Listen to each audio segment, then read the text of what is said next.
Hi, I'm Anna. I'm Maria. And this is Building Bridges. A podcast in collaboration with Kings in Brescia to talk about topics of interest on campus. I'm my first year in social science at Brescia. I'm an international student lead from Barbados, and I'm really excited to be one of the hosts today. Amazing. I'm Maria. I'm in my second year at Kings, and I'm working at the EDID office.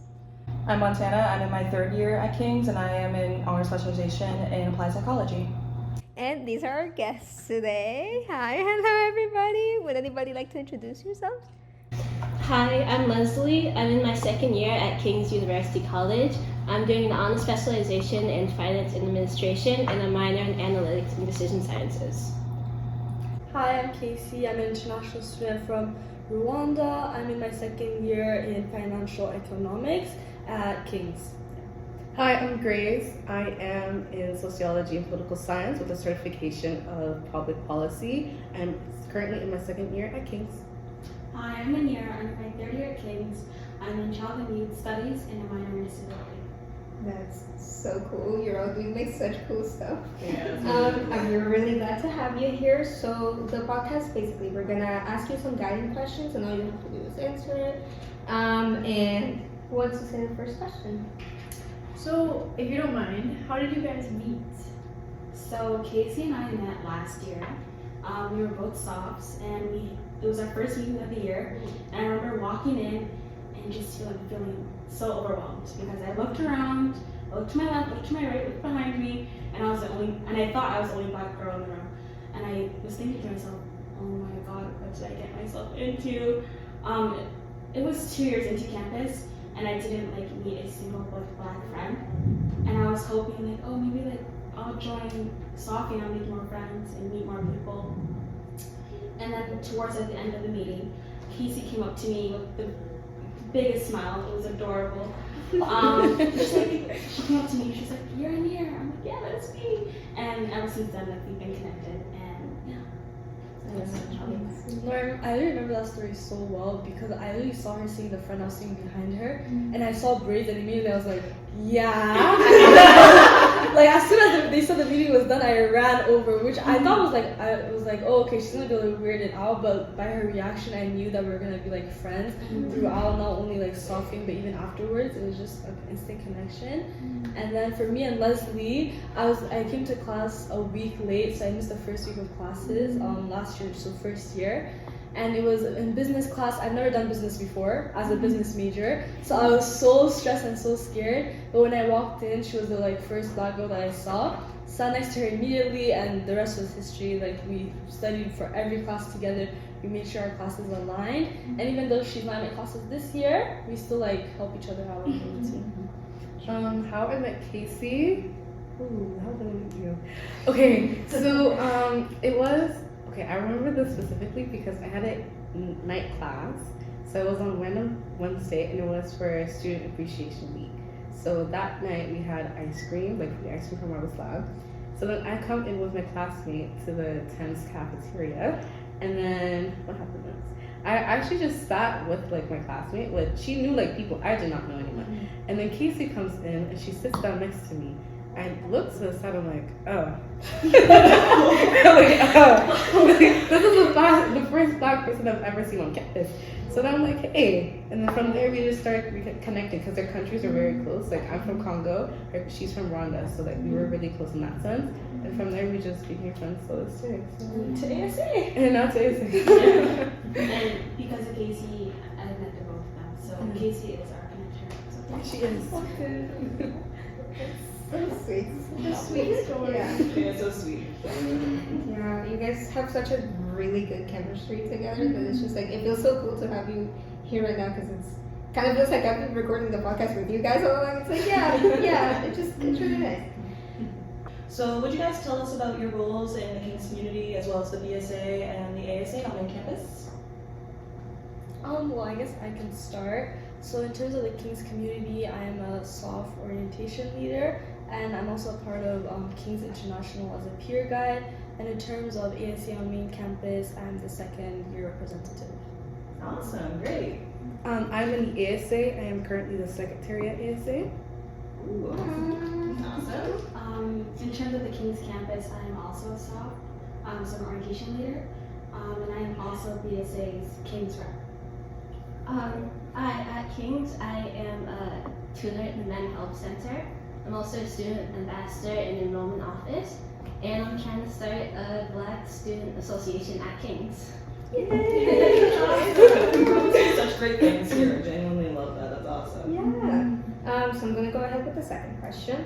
So, what are your experiences as a Black person at King's, whether that be good or bad? Whatever you feel like sharing. Interesting. I would say interesting because I feel like, especially for me, because I was an international student, it was like very different to what I expected it to be. Especially coming to like a small campus, not even a small campus alone, but a small city like London, and then even a smaller campus like King's. But I would say that my first year was definitely challenging, and I think I did face like a lot of obstacles. But moving into like my second year, I did meet like people that were more like me and people that had the same values and actually valued me mutually. Yeah. For me at King's, like coming from a city like London, obviously like I went to a PWI, so predominantly white institution at high school. So coming to King's, it was definitely, I expected to see more people that looked like me, but that wasn't the case until second year. Second year, I got to meet people like Casey and you're Leslie that actually like looked like me, that actually knew how to, that knew the same struggles that I went through, especially coming from a PWI. So, yeah. For me, I love King's.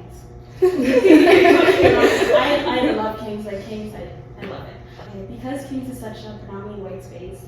I'm usually just so hyper aware of my blackness, making sure I smile, making sure, even if I'm having a bad day, that it's not noticeable. And because of this, I don't want to perpetuate the Black stereotypes on me. But yeah, that's what I would say. I would agree with like Amir. I grew up in Pickering, so that's like next to Toronto. It's like predominantly white, and so just always conscious that like you're like one of only two Black people there. So it's not necessarily good or bad. It's just there. Yeah.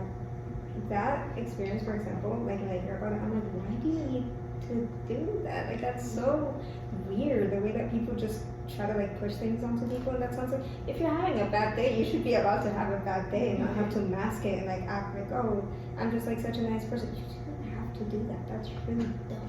Yeah. Right? I'm always thinking about like how others perceive me. Yeah. That's always on my mind, whether that's in class or like in the library. It's terrible. But part of the reason that we wanted to be able to talk to you guys is because like things such as the ASA and the BSA are such an important thing to have at colleges, and like especially such a small college that King's is, and like even Brescia is as well. It feels like making a community and gathering people together to try to change the way that people perceive others around them is just really important, and the work that you guys are doing is absolutely great. And I don't know. And like in saying that, like in your opinion, like what could be done to enhance the impact and the reach of Black experiences on campus? I feel like one point would be like diverse representation, not only like in the sense of faculty as well, but even like student leader roles. Because I remember last year when I was applying for like the soft orientation program, it's because I went to one of the like learning sessions kind of, and I saw like another Black person on the team, and I thought, oh, someone who I know can relate to me and someone who I can most likely learn from. And I know just even seeing one leader in a team who's like you or similar to, or you think that you can learn from, that's enough to make a student want to do that as well and feel comfortable going to people that they feel comfortable going to about certain issues. So I would say definitely student leader representatives that can do that for them. So how do you see the campus community engaging with Black History Month? I don't really see much engagement with, like, personally. I'm sure King's, like, they support and, big post about Black History Month. But, like, in all my 3 years, I haven't really heard much about King's and Black history. Maybe I'll see a story or two, yay. But I don't think there's enough, during the month of February. agree. I feel like there should be more student involvement because, like she mentioned, there has been like posts here and there, and like you see that. But I think maybe like having more activities, I don't know, maybe in the SLC or somewhere else, or even just like collabs with main campus as well, that really encourage like student involvement. And they don't have to be, they can be fun events too, but mostly like educational, like making it educational and fun, like a combination. Yeah. But yeah, asking the students like what they want, like, including Black voices. I think that's so important during the month of February. But yeah, I think moving forward, I hope that happens. Like, I love this podcast. So kind of building off of that, do you guys know of like any events during Black History Month or any events throughout the year in general that kind of made you feel like there was a sense of community between Black people at all, or?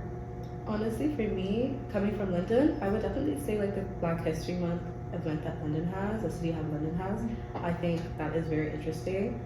Also, the BSA and the ASA definitely does have events where in the beginning of the month of February, we have an event, and then at the end of the month of February, we also have an event just to open and close the ceremonies. So that is definitely something that like connects all Black students together.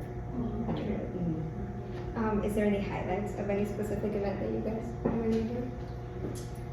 For me, this was the main event. It was a collab between BSA and ASA, and it was the barbecue. Oh, yeah. It was just so fun. I felt so comfortable. I would say that event too. I feel like because it was in September. Yes. Yeah, it was in September, and like everyone's coming back to school. Obviously, people are nervous about like school and social aspects of things. But it was just really like a space where we could all freely be ourselves and enjoy like our type of like food and music, and yeah, it just felt very welcoming.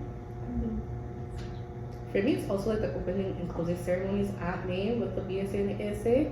I feel like I got to see so much talent in those ceremonies because I did not know that some of us knew how to sing or some of us knew how to play an instrument. Like when I saw one guy play the saxophone, I was like, oh, you actually play a saxophone, but you're actually a basketball player. Like it's crazy, but I like that. Yeah.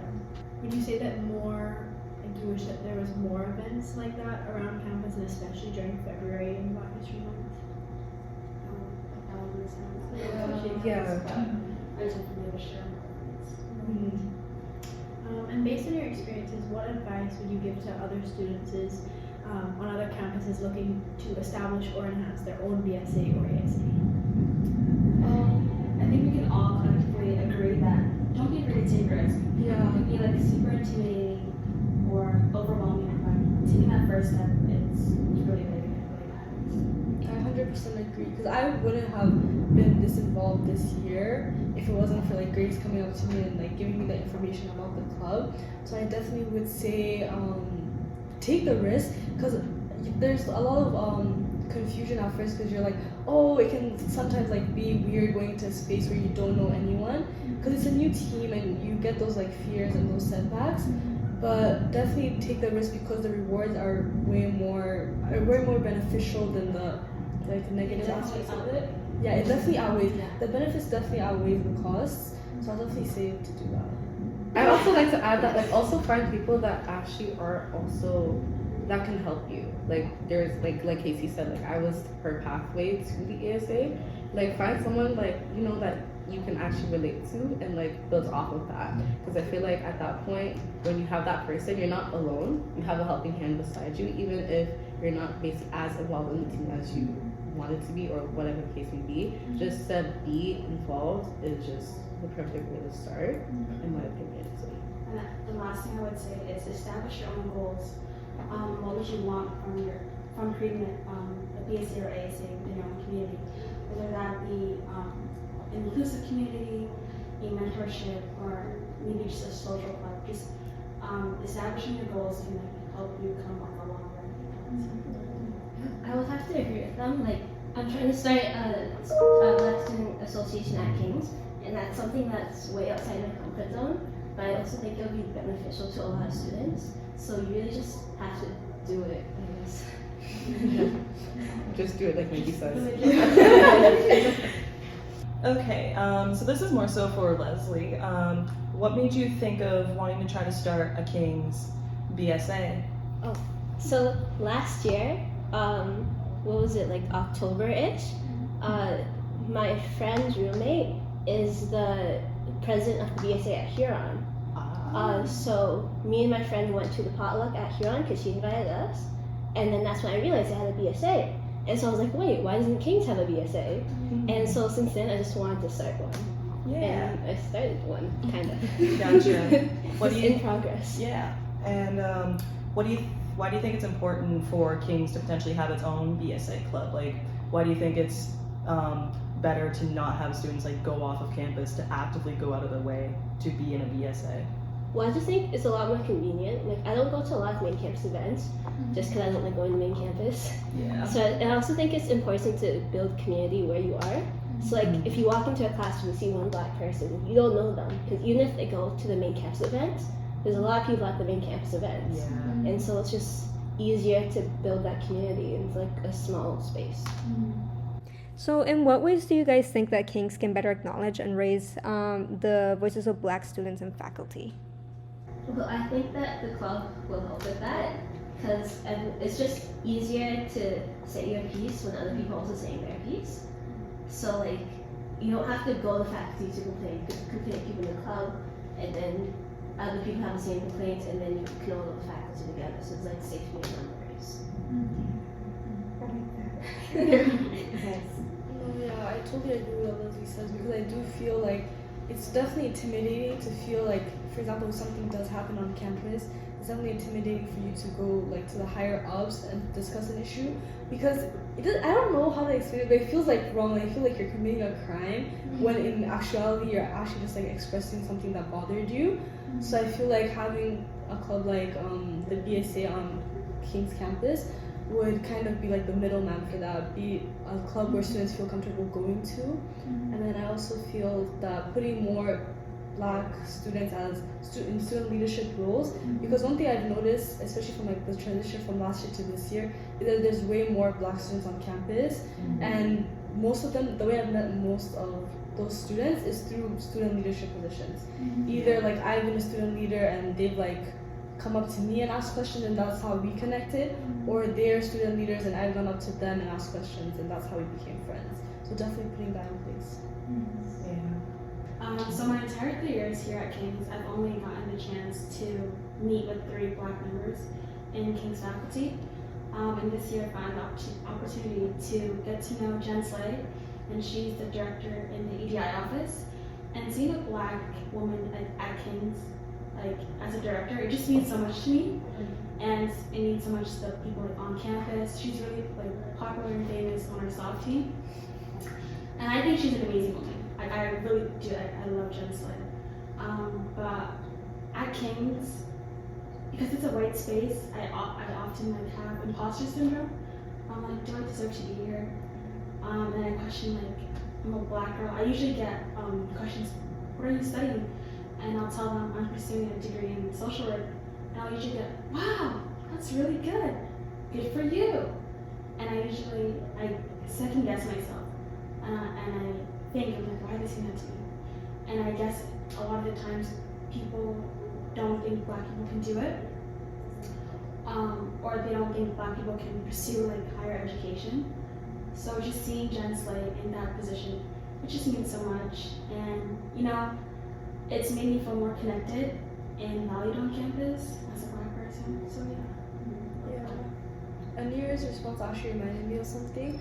First year, like literally, I think it was 3 days to me, like being in a new country, in a new like city, completely new environment.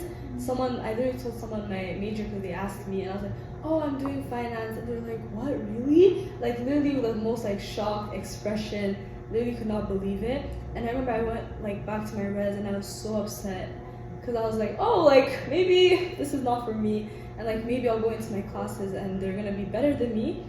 But I remember meeting Jen that first year, and she just like encouraged me because I met her through the BIPOC support group, and she encouraged me so much and like gave me like ways that I could like cope with things, and she even took like my number, and even just that like attention to me alone made me feel more valued on campus. So yeah, I really resonate with that. So thank you, Jen. Love you. Yeah, like I'm working with her in the EDID office, and it feels like obviously it's very different to work with a majority of white people. Like I've been mostly surrounded also by white people ever since I moved to this country, and like I'm Latina, and like thankfully I'm not treated as badly as other people on campus. Like I can usually go under the radar, but from working with Jen, it feels so nice to actually see people who are just so dedicated to making everybody feel comfortable and welcome and opening these spaces that shouldn't have been closed off in the first place. But yeah, it just, whenever I hear people talk about her, I'm like, yeah, very cool to like see people actually like doing the thing. So, have you guys heard of the Scarborough Charter? No. So the Scarborough Charter, according to the King's University website, is a commitment by institutions across Canada to combat anti-Black racism and foster Black inclusion in higher education.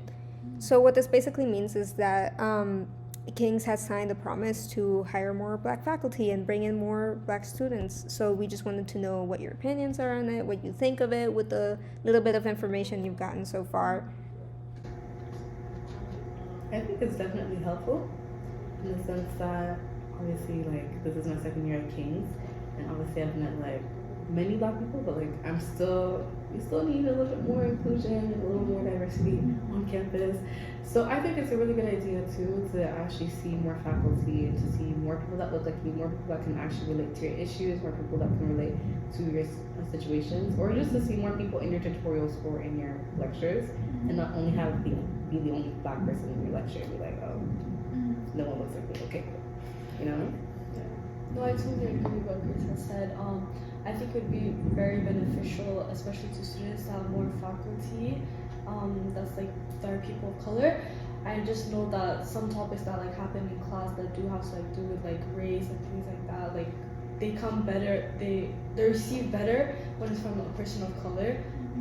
So I do know that would be very beneficial. Like she mentioned, there has been an increase of Black people on campus, but we can always have a little more to the community. So yeah. I guess I'll go. I really do hope that institutions do hire more Black faculty members. I think it would mean so much to not only me but other Black students on campus, and I think it would build a lot of students' confidence, and it would build their self-esteem, because seeing a Black person fulfill those roles, it just makes me want to go even like better, even beyond. But yeah, I do hope they come through. And with students, I've been to Western a couple times, like in elementary and in high school, for track and field or events, and I would look around me and I would only see white people. The BSA has collaborated with Laurier, and BSA, like the execs would go to Laurier, talk to the high school students, and just get to know them, and it really does mean so much to them, the high school students. And not only it builds their confidence, but they can see their future beyond high school. Oh, like what does post-secondary mean to me as a Black student, or what can I do? And yeah. So thank you for coming onto the podcast. It was like so lovely to have you guys. It has been truly like an honor to share these moments with you and like have you guys share your experience and your knowledge, and like to know that there's students that are trying to change the way that the system is working, and like just the communities built both here at King's and Brescia and everywhere around the affiliate colleges. But yeah, thank you so much for coming on, guys. Thank you. Thank you. So, I'm Montana. I'm Anna. I'm Maria, and this was Building Bridges, And we'll see you on the other side. Yay.